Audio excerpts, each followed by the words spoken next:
Juneteenth Cincinnati, in collaboration with the Kennedy Heights Art Center, presents a celebration of the Harlem Renaissance.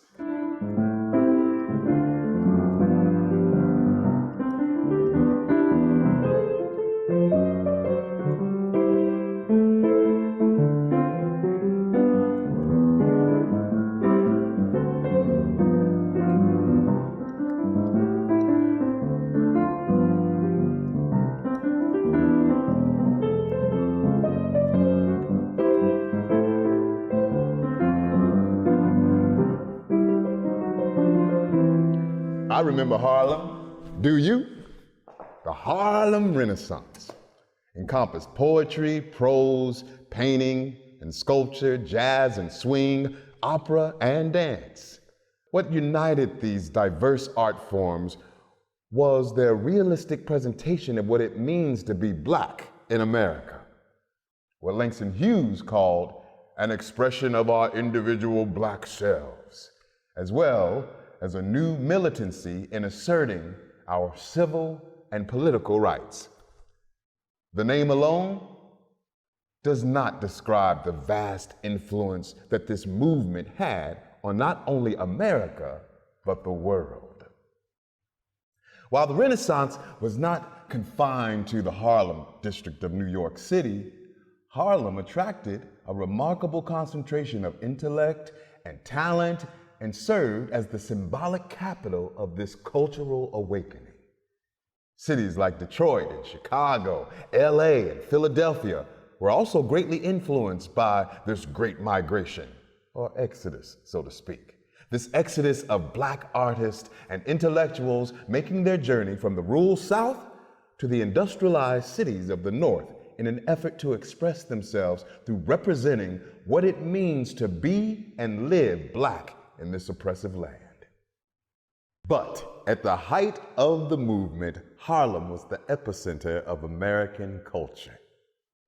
The neighborhood bustled with African-American owned and run publishing houses and newspapers, music companies, playhouses, nightclubs and cabarets. The literature, music, and fashion they created defined culture and cool for Blacks and white alike, in America and around the world.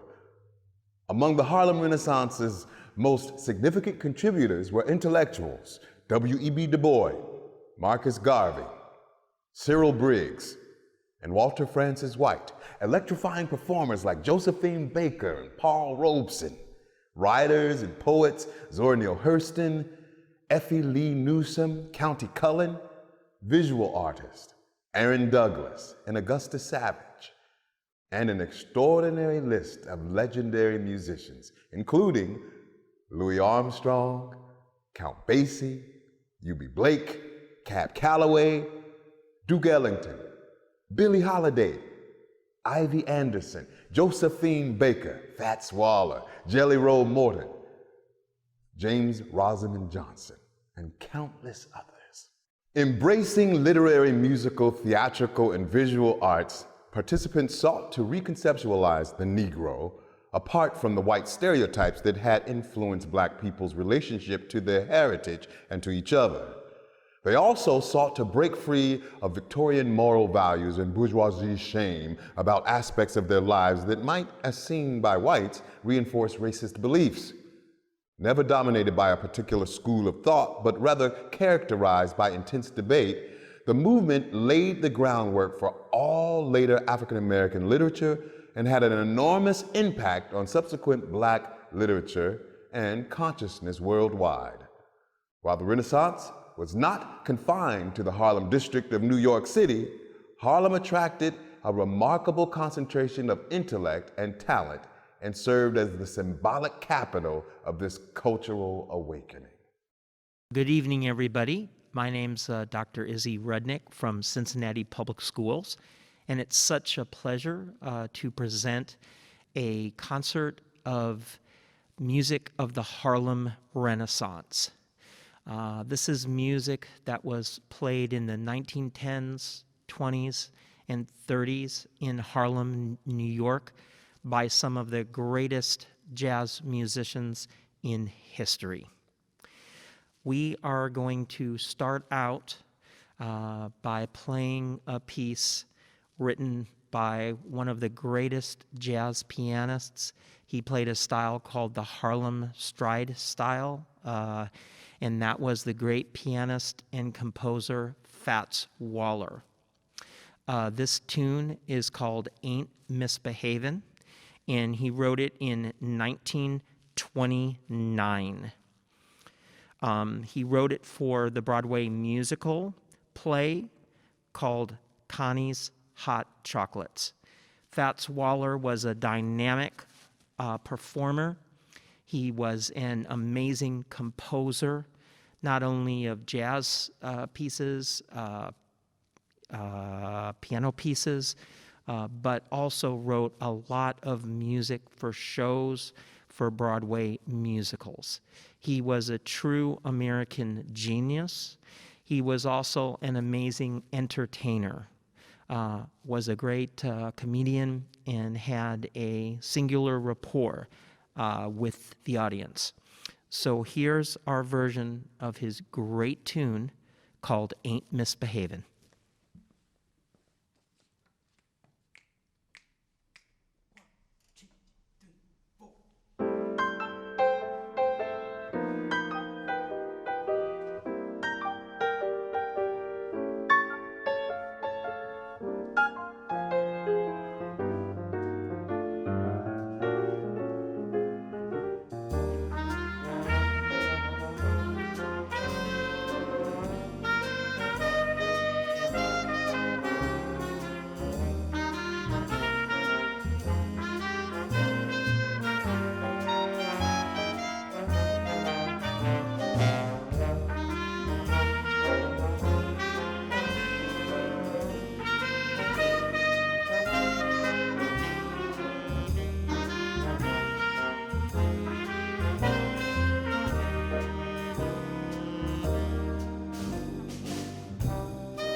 All right. Before I go any further, I want to introduce the Cincinnati Public Schools Jazz Academy faculty. We are so fortunate in Cincinnati to have amazing musicians, and these are 7 of the best around. So it's my pleasure to introduce them to you right now. On trumpet, we have a college student, very, very talented, Myles Twitty on trumpet. On trombone, a very, very respected trombonist and Cincinnati Public School music teacher. He's known all over the city and throughout the state, Mr. Terry Twitty. On the clarinet, a brilliant woodwind specialist on many of the woodwind instruments, a great jazz player, also for many years a very, very respected music educator in the community, Mr. Brad Klein. On tenor saxophone, we have a bright young tenor saxophone star. She writes her own music. She has her own group. She's such an inspiration to all our young musicians, Miss Angie Coyle on the tenor sax. As we move over to the rhythm section, we have on piano a brilliant, creative force in the musical world today. It's such a pleasure to work with him and to be able to listen to his playing, Mr. Ben Tweedt on the piano. On bass, we have a Cincinnati jazz legend, and not just a legend in Cincinnati, but throughout this part of the United States. Jim Anderson is universally loved, respected as one of the brilliant musicians of his generation. And I've had the good fortune to work with him on a couple of different occasions, and you'll have an opportunity to hear him up close and personal a little later in the program, Mr. Jim Anderson on the bass. On the drums, a very, very talented young drummer who plays in so many different styles. He's so talented in a variety of musical styles, including jazz. We are fortunate to have Isaiah Cook with us. So the next piece that we'd like to play for you is a piece that was popularized by Fats Waller. And the name of the song is, I'm going to sit right down and write myself a letter. Now, the music is by Fred Allert, but again, Fats Waller was the one who made this song popular. And he recorded it in 1935, and it took pretty much the world by storm. So here's our version of I'm going to sit right down and write myself a letter.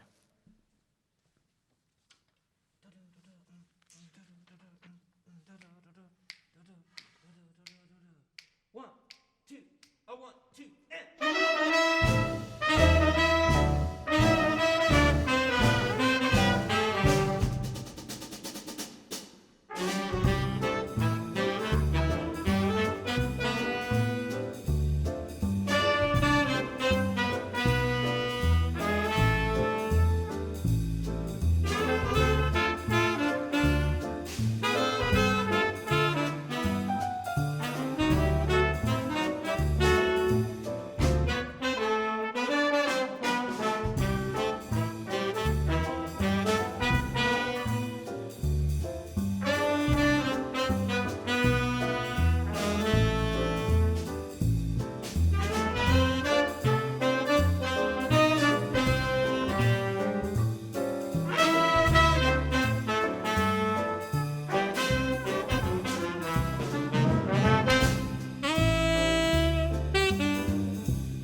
So there were so many very influential and important musicians of the Harlem Renaissance. And of course, in this short program, we can't feature all of them. We'd like to focus now on a singer whose unique voice and whose powerful, dynamic expression changed the way songs were sung. And of course, I'm referring to the great jazz singer, Billie Holiday. She's known for several pieces: God Bless the Child, Strange Fruit, Fine and Mellow. We're going to focus right now on a slow ballad that she really made popular. And the name of this ballad is called Lover Man.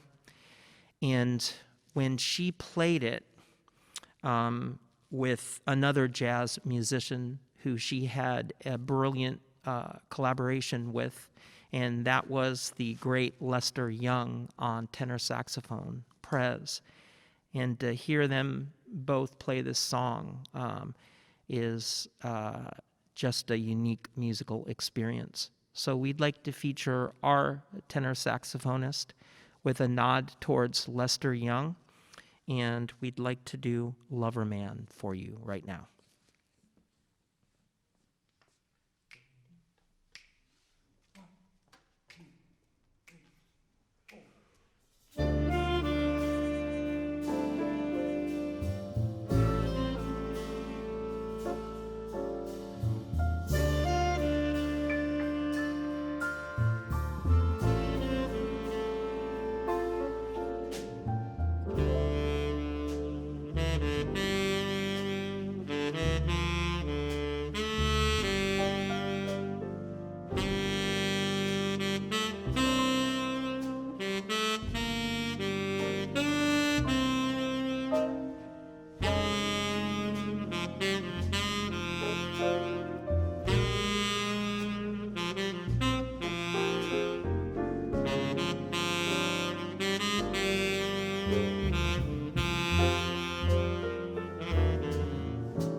One of the most important musicians of the Harlem Renaissance and on into many later decades is the great Duke Ellington. He is such an important figure in American music for so many different reasons.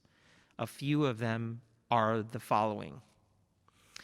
He documented the Black experience in America in a very creative and celebratory way with compositions such as Black and Tan Fantasy, Black, Brown, and Beige, Take the A Train, so many more pieces, Come Sunday, and one of his most popular pieces is a piece that was actually written by his valve trombonist, Juan Teasel, and the name of it is Caravan. You might remember hearing Ella Fitzgerald sing that particular piece. She did an incredibly great version of that.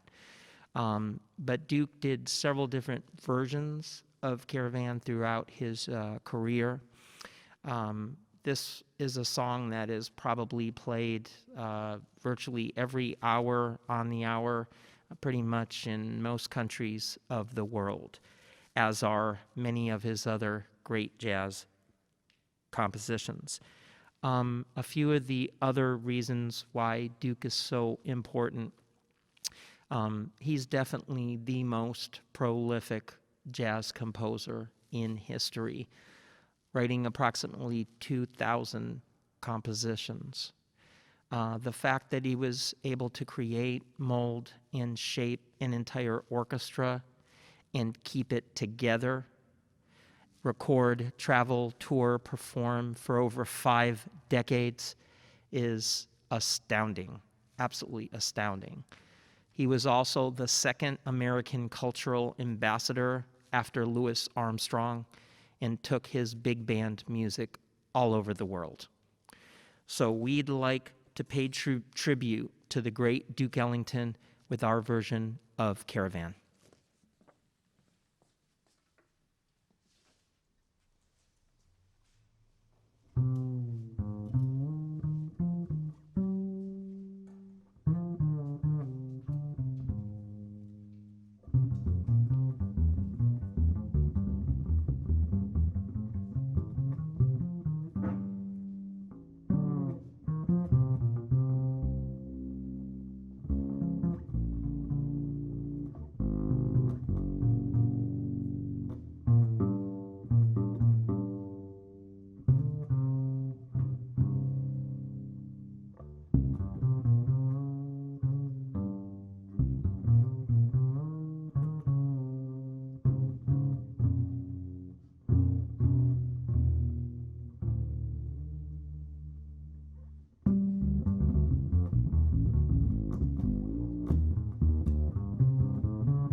So we'd like to take a minute right now and give you an opportunity to hear just a little bit of each of these instruments, doing a little bit of music on their instrument in this style period during the Harlem Renaissance. So we're going to start out with our horn players, and we're going to hear from Myles Twitty first. Myles, take it away.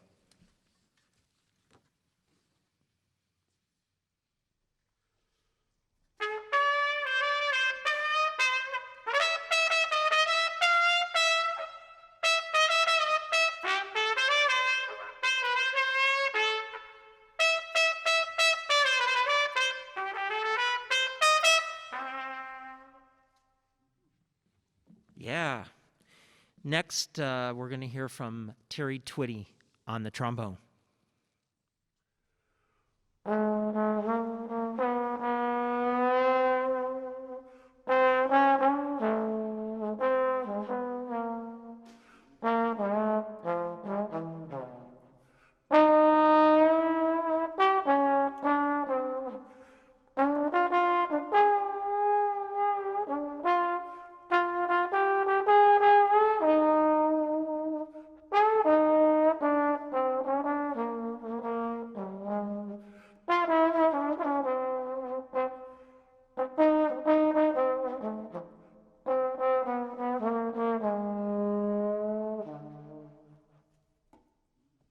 Yeah, beautiful.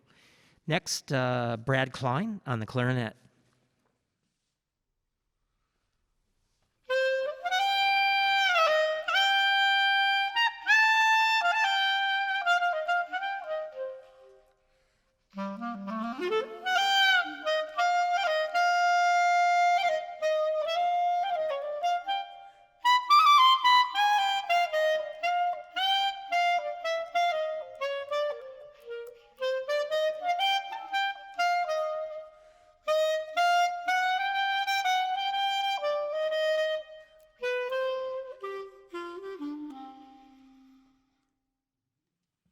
Yeah. Next, we have Angie Coyle on the tenor sax.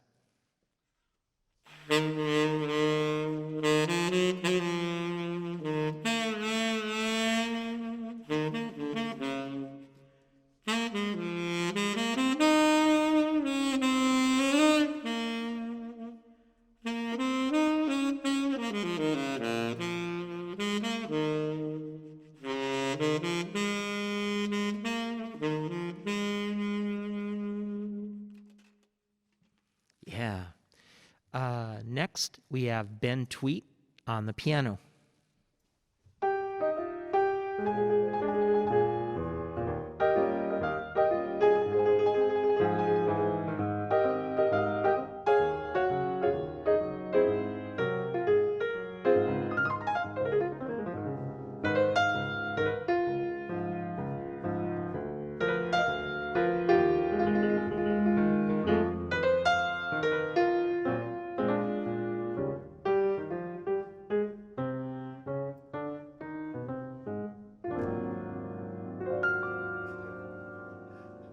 Beautiful. Next, we have the great Jim Anderson on the upright bass.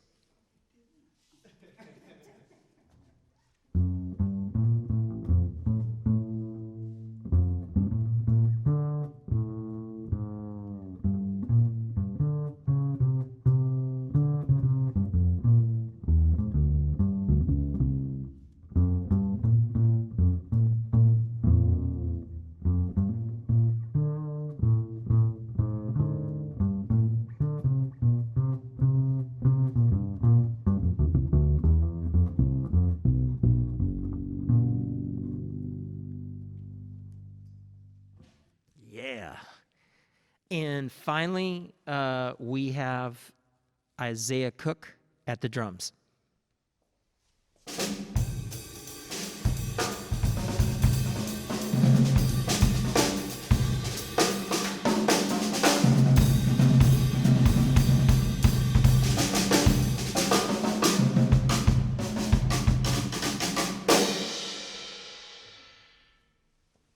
All So we're coming to the end of our program, and we have one more piece that we'd like to play for you, and it features pretty much everyone in the group. This is Billy Strayhorn's composition. Billy Strayhorn, of course, was one of Duke's longtime collaborators, a brilliant, brilliant arranger and composer. And this is a song that I'm sure you'll recognize. It's Take the A Train.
Thank you. It's been a pleasure performing for you, the Cincinnati Public Schools Jazz Academy faculty. Thank you. Good night. As the 1920s came to a close, so did the Harlem Renaissance. Its heyday was cut short largely due to the stock market crash of 1929 and resulting Great Depression, which hurt African-American-owned businesses and publications and made less financial support for the arts available from patrons, foundations, and theatrical organizations. However, the Harlem Renaissance's impact on America was indelible. The movement brought notice to the great works of African-American art and inspired and influenced future generations of African-American artists and intellectuals. The self-portrait of African-American life, identity, and culture that emerged from Harlem was transmitted to the world at large, challenging the racist and disparaging stereotype of the Jim Crow South. In doing so, it radically redefined how people of other races viewed African Americans and understood the African American experience.